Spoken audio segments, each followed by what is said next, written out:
Hello everyone and welcome back to SwitchUp. In today's video we're going to look at the highest rated games for the month of March on the channel. So these are the games we reviewed, of course. We have 9 games to talk about that are rated and one we'll give a dishonourable mention to, I guess. Loads of you have been using our Player Azure discount to buy physical copies this month, which is very cool, and some of these games do have physicals.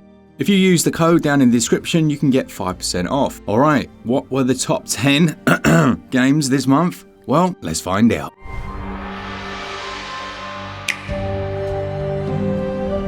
Okay, so we'll start with that 10th game that's not officially on the list, it's just the other review for the month. You'll see why in a minute. It's Oni Road to be the Mightiest Oni. It might have the best name ever, to be fair.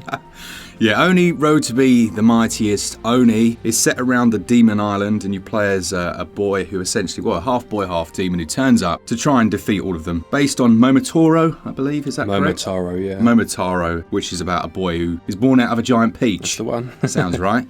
But the problem was the gameplay loop was just so naff. It wasn't very good. You were constrained to a really small area, and then the things that you take for granted, like the audio and music, were jarring. They were completely juxtaposed with the overall nature of the game, and it made it feel not very enjoyable. Yeah, it's a shame actually, because it did look lovely, but what was its score? What did it get? Yeah, unfortunately that one got 47%. Right, thankfully there is a jump up in quality from this point onward, actually some very high scores as you'll see. The next one, in 9th place then, we have Mato Anomalies. So Mato Anomalies is very much a Persona-like adventure, but I think its hook is that it's split between these two characters that almost exist within two different realms. You've got Graham, who is a shaman who can move to these alternate universes to defeat the evil that's in there, to essentially try and save the world. And then in the real world, you've got Doe, who has a really interesting battle mechanic as well that uses cards. So yeah, between the two, it's enjoyable. The story does get a little bit, I don't know, it's a little bit over the top at times. Right, okay. Which you could say for something like Persona, but the problem here was it's just not as clear as Persona in terms of its narrative. Okay. Still enjoyed it, still thought it was worthwhile, but yeah, this scored 76%. Next then, moving up to 8th place, we have Flamekeeper, which was reviewed for us by Asdin over at Grinning Wolf Games. So this one had a top-down perspective. It was a roguelite adventure that mixed a few different things, including tower defense. Asdin really enjoyed it, but I think the main gripe here was that it didn't feel like the full experience was there. Right. Now, in its defense, you could get it for and you still can. You can buy this for about 4 or 5 quid. Seems to have this big sale that exist in I don't know, owners of some of their games. Oh, I see, yeah.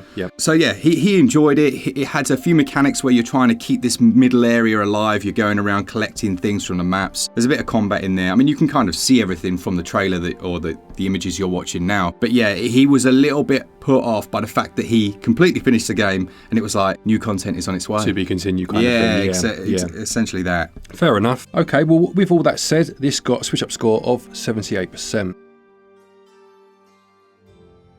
Then we've got Ken Follett's Pillars of the Earth. There's some great names this month, aren't they? Yeah, they really are, yeah. So I haven't actually heard of the trilogy of books until this game, and then having played the game, I've gone to find the trilogy of books. Right, okay. It's very, very beautifully done. This is from Daedalic Entertainment, and it's an old school point and click adventure, but it doesn't use point and click. It uses, obviously, controlling the character directly, using the face buttons to do your interacting and things like that. But I must admit, in a very shallow sense, I saw this and was like, that's amazing. Yeah, it looks beautiful. It does look the business, Oh, it's lovely. It's got some good voice acting in there as well. And it just starts out on such a dour, is that a word? Dour. Yeah. It starts on such a dour tone. You're delivering your wife's baby. I won't say what happens, but it starts so heavy and it's like, wow, okay. It just hits you straight into the mood. Right. With those visuals as well, like the snow's falling, the ambient sounds are incredible. It just caught me straight away. Yeah, really good. If you like those kind of narrative adventures / point and clicks of old, you will absolutely love this one. And it scored a SwitchUp score of 83%. Lovely. Right, that was in joint 5th, and one of the other games in joint 5th is Kirby's Return to Dreamland. Now this game first released back on the Wii. I remember buying it actually, and it was at that time it was the first 2D Kirby adventure for a while. So it was quite, highly anticipated. Obviously, Nintendo are doing a job on some of their older titles and bringing them to the Switch, be it from the Wii or the Wii U, and this is one of those games, and it is a very good game, and it does hold up well. They've added a few extra little bits to it. There's like a theme park mini-game collection that you can play, and obviously the game can be played in co-op, which is a big draw, but it's just that Nintendo price, first-party price that they're putting on there. Remakes, remasters, ports, whatever you want to call them, whatever they are, that kind of let this one down, to be honest. But still definitely worth picking up if you haven't played it before. It's one of those ones you say wait for a discount, but when do they come with Nintendo games, If you can find it for a decent price, still a very good game. It got a SwitchUp score of 83%. Ideal. And then the last one that is also joint, same score, we have Remnant from the Ashes. Now, this was one that I was really interested to see what Glen would think of this, because it obviously has its Souls moniker attached to it, but for me it's much more of a shooter. You can do it in co-op, which is exactly what we did. Yep, we did, yep. I guess I'll get your opinion on it. Yeah, I mean, so as you say, it's a third-person shooter. It does have that Souls-like label, if you like, attached to it, but if I'd have just played the game without hearing anything about it at all, I wouldn't have classed it as that. It doesn't have that. I don't know, it doesn't kind of, you're not parrying and rolling and dodging, do you know what I mean? That's what I associate with Souls-likes, but it does have the difficulty, but it also has that fun factor, doesn't it? It really does. I mean, I was rolling and dodging, hence why I was alive. Oh, I stayed alive, don't get me that. I was fine. It's got some really nice boss fights. I think that's what it does really well. That's the Soulsy feel for me. Some of those boss fights we had to do like 6 or 7 times. Yeah. One person makes a mistake and the whole team's done. 100%, yeah. But like you said, I mean, it's a very impressive port. Yeah. Runs well. I mean, I've only played it in co-op, but online as well, and there was minimal lag, but nothing that was affecting the gameplay, really. Yeah, I enjoyed this one, actually. Yeah, and that finished with the same score of 83%. 83, there we go. Right, moving up into 4th place then, we had the 3rd of the Atelier Ryza trilogy. This is Atelier Ryza 3. Yeah, so I reviewed the other 2 of these in the series, and I really, really like them. I think they're probably the best for me of the Atelier series. The Sophie games that have just come out are quite good, but I think these just nail it, because that main character as well, right? She's a lot more, in my opinion, likeable. Now, I'll be honest, this got a decent score, and it's a good game, but it's not as good as I was hoping it would be. Okay. For me, it got too self-indulgent. Right. You'd be walking down the street, and suddenly everything would go sepia tone, and it'd be like, do you remember the time we walked down this road with our mates and we saved a dragon? And you'd be like, well, actually, no, I forgot about that, but thanks for telling me. Thank you. Do you know what I mean? And it did it so often, it was like, all right, I get it now. You guys know each other. This is the end. Yeah. All right. Yeah. Great stuff. Let's all do some high fives. But the actual core game, if you've played the other ones, you will enjoy this. I liked the combat system. I've read a few people that said they didn't like it as much, but for me, I'm very bored of old school turn-based combat. Yeah. So this one uses a semi-real-time active turn-based combat where things like if you press the block at the right time, like the Trail series I believe have done in some of their games. Stuff like that just keeps me interested. Other than that, the world itself is quite big. You could call this open world, but it does guide you. You can't go off. Exactly. You're not going off the beaten path here. This knows exactly where you can and can't go. Right, yeah. But it looks nice. It doesn't run as well as it should. The older versions of Ryza, they ran very well. This one's got a few performance issues on Switch. I know this sounds a bit negative, but the core game is still so good, and that story by the end, you will be, you'll have a big old smile on your face, and you're riding around in your weird little pet thing. It does everything Ryza does, the Atelier system. It's a bit of an anticlimax for me. I think that's fair enough. I think I know exactly what you mean. Not from this series, but I've had that with games I've enjoyed, series where by the 3rd game they've got their template down pat. They know what they're doing, and they do it well again. But you're thinking, this is number 3 now. Can we see something new, or can we do something different? Can we amp it? They're fair enough. But as you say, still a good game. And this got a SwitchUp score of 84%. Brilliant. In number 3 then, we have a game that Glen has literally just done the review for, and it's called Dredge, and I'm really interested to hear what you have to say about this one. Yeah, so this actually, at the time of recording this, the review hasn't gone out yet, but it would have done by the time you're watching this.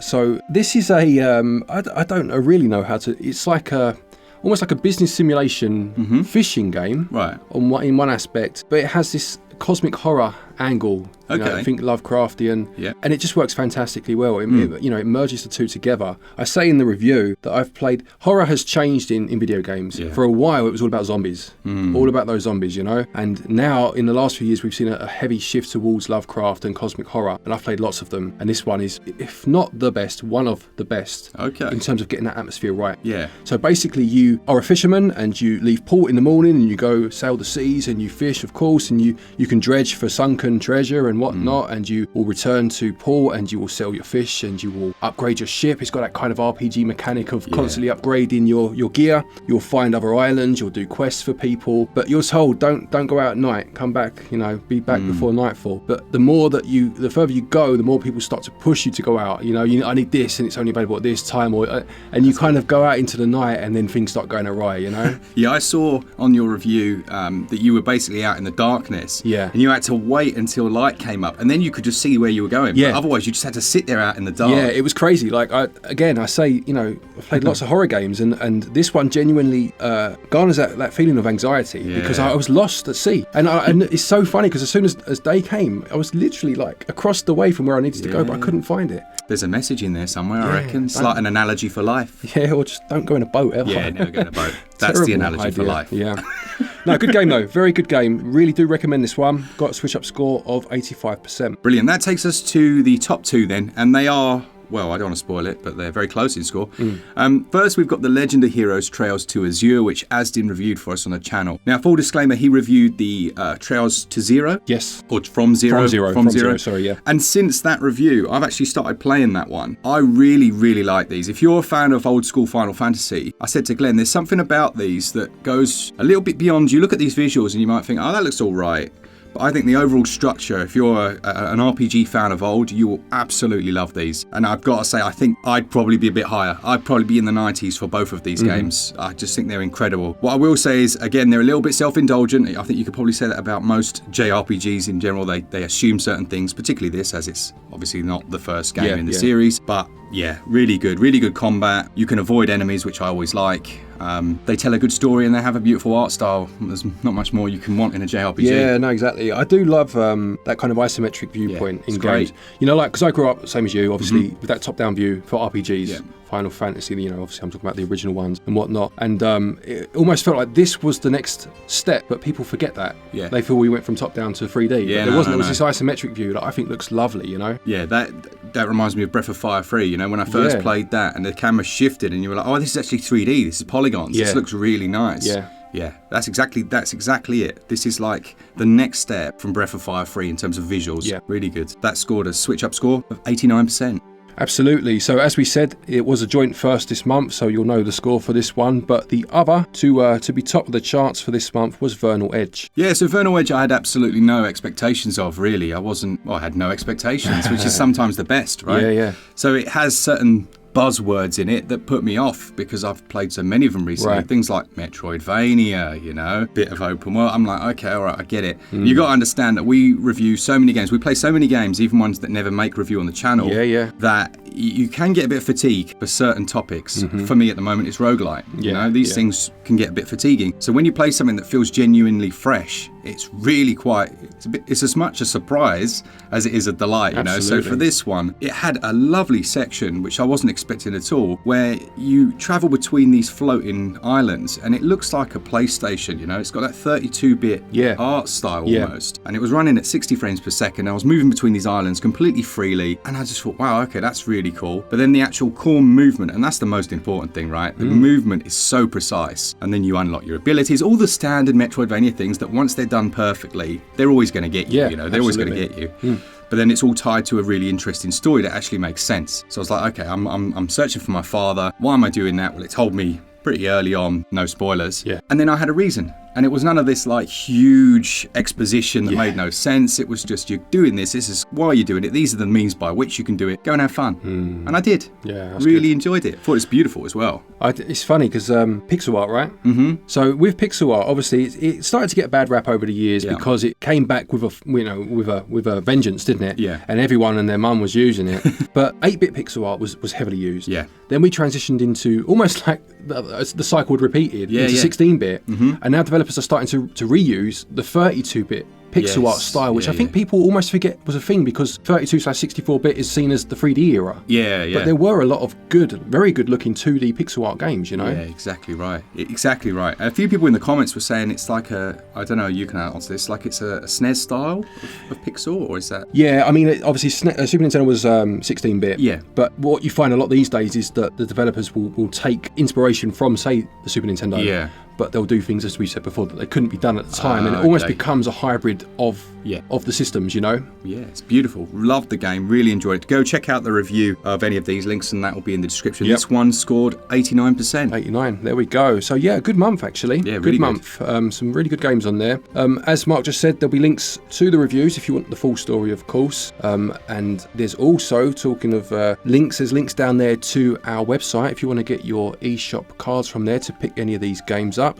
Please do so. It helps the channel out, which is much appreciated. And there's that link to Play Asia that Mark also mentioned at the start. Again, use that link, use the code if you want to import any games, and you can get yourself 5% off of your order. Lovely. Well, if this is the section where we're plugging things, I'm going to do some plugging. Good stuff. We also have a link down there to a massive discount on your Joy-Cons. Now, hopefully Glen will find a bit of the footage from some of the Joy-Con stuff that I put in a review, because these are lovely Joy-Con. They work well. We do use them. I legit use them every day. And you can get yourself a little discount down there as well. Nice one. There we go. Please do let us know of any games you picked up that we didn't review. Remember, these are only games we reviewed. It goes without saying, really. Let us know how much you enjoyed them. What score would you have given them? All that caper. Thank you to our patrons and our channel members, of course, for your continued support. And to each and every one of you for watching our videos. Take care, and until next time, happy gaming.